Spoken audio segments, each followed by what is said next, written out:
di am yaakaar comme ni ñu ko waxee ne kilifa yi jot nañ ci te bu ko jaree buy beneen yoon it dinañu joyanti ci anam yi nga xam ne mooy yi gën. Aziz ñu jàll ci beneen bi waxtaan bi bi la yoon ñu jaglal ko ndaw yi féete suuf ñu yeggagul daara ju kawe ji. waaw moom la ñuy dem léegi.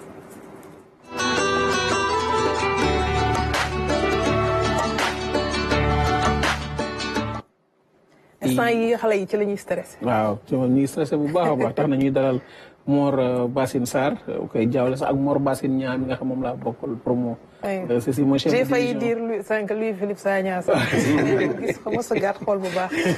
mooy chef de division examen et concours scolaire bu ministère bu éducation nationale tey jii ñi ngi jëm ci li nga xam ni moo di préparatif waajtaay examen yi tey waajtaay bi fan la toll.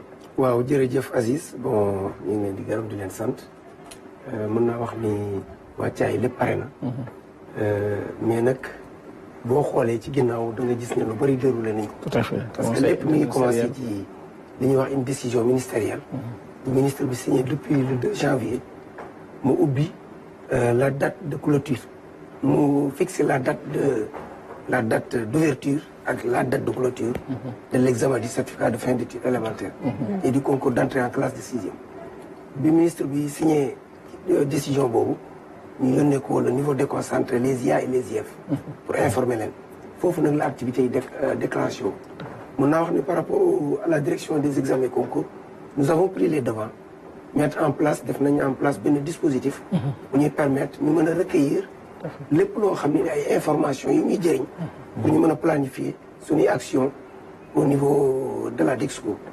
ñu yónnee ay benn grille les IA yi. yónnee grille de recueil des données. pour ñu wax ni waaw enregistrer l'ensemble recenser l'ensemble des candidats potentiels. j'ai dit bien potentiel. c'est-à-dire képp koo xam ne yaa ngi def CM2. candidat potentiel nga wala ak koo xam ni candidat libre nga ñu enrôlé la dugal la ci base bi pour bañ a bàyyi kenn. à partir de là ñu envoyé leen aussi ñu wax leen ñu envoyé ñu ay propositions de centre yaay dem ci centre yi écoles yi xool écoles yi nga xam ne. war nañoo mën a abriter ay centres.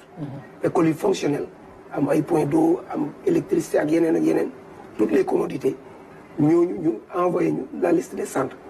liste des centres yooyu nag sous forme de proposition la koy.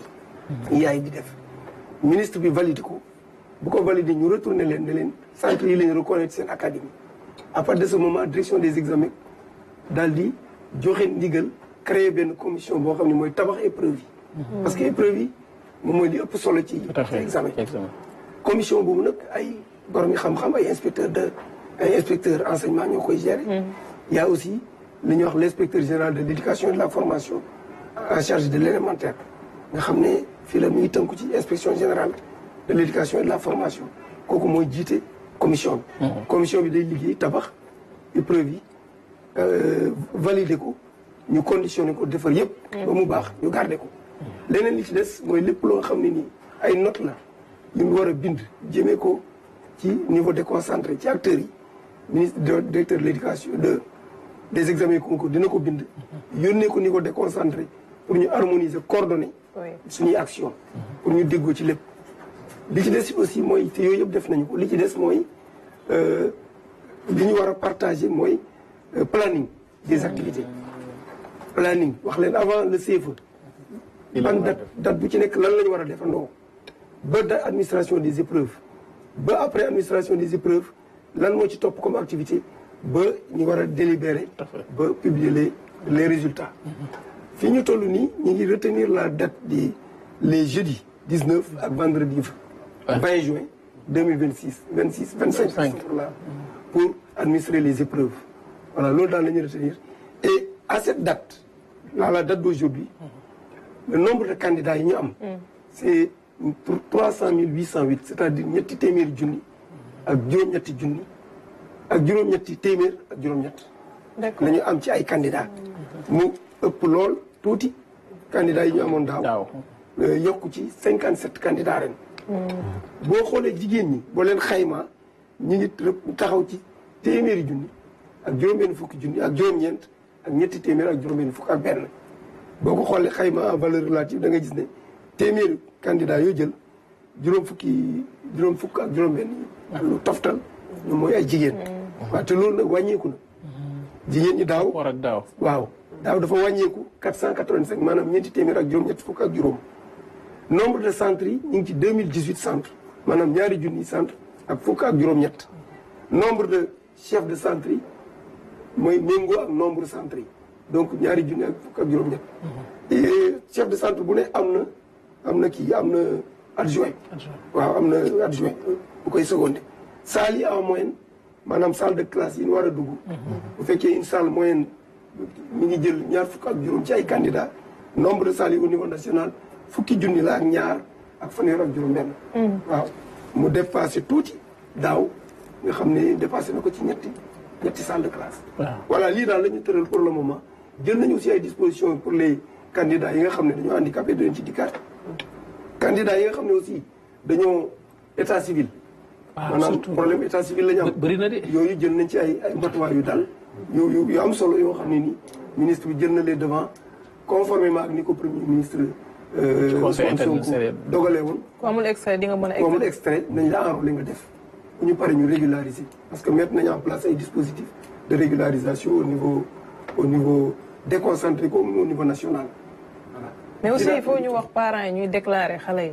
parce que surtout des fois tamit bàyyi xale mu jàng ba dem ba nekk classe d'examen après di amaat jafe-jafe ci li nga xamante ne mooy problème la man je dis que la responsabilité surtout elle est d'abord parentale.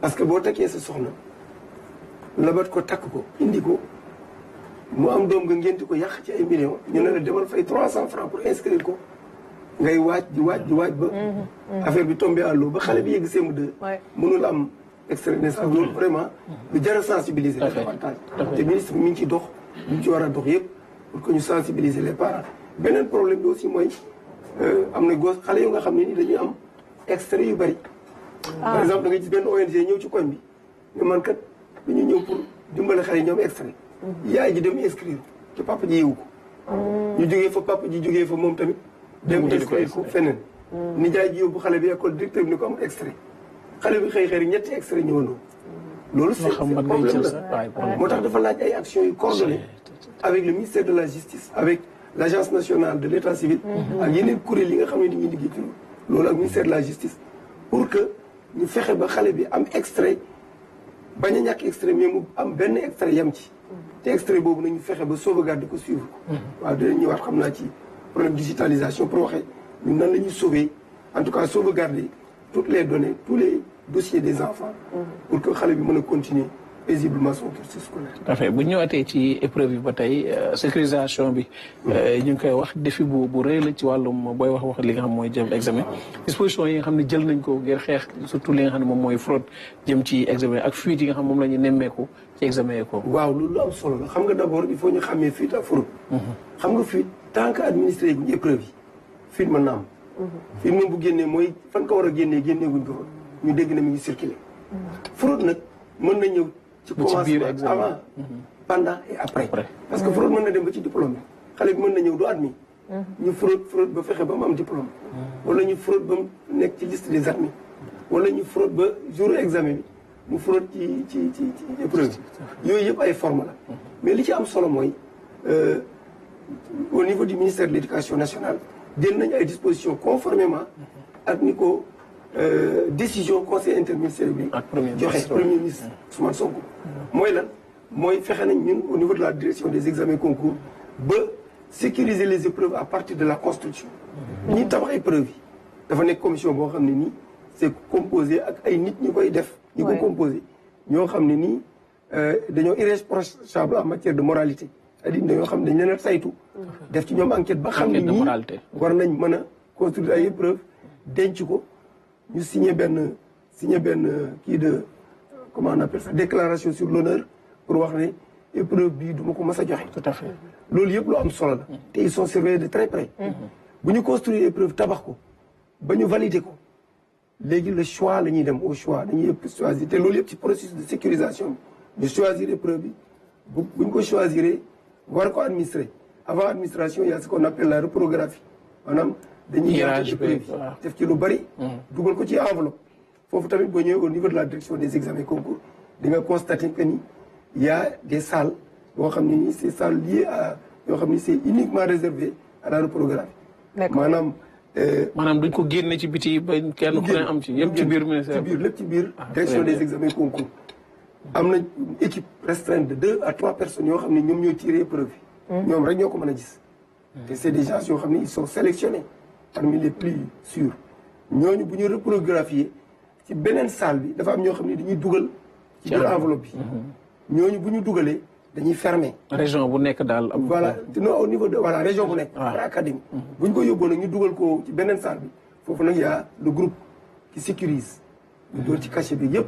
donc sécurisation bi foofu c'est réglé bu ñëwee ba ce qu'on appelle la levée des épreuves dañ ko planifier sur 6 jours du mercredi 11 au lundi 16 juin 2025. IA yi nag dañu préféré IA yi nga xam ne ñoo gën a sori Dakar. ñu mel ne Kolda. njëkk fa ay Médina Yoro Fula ak ñoom par vague donc dañ leen defal un planning envoyé leen ko ñuy ñëw au fur et à mesure qu'on est.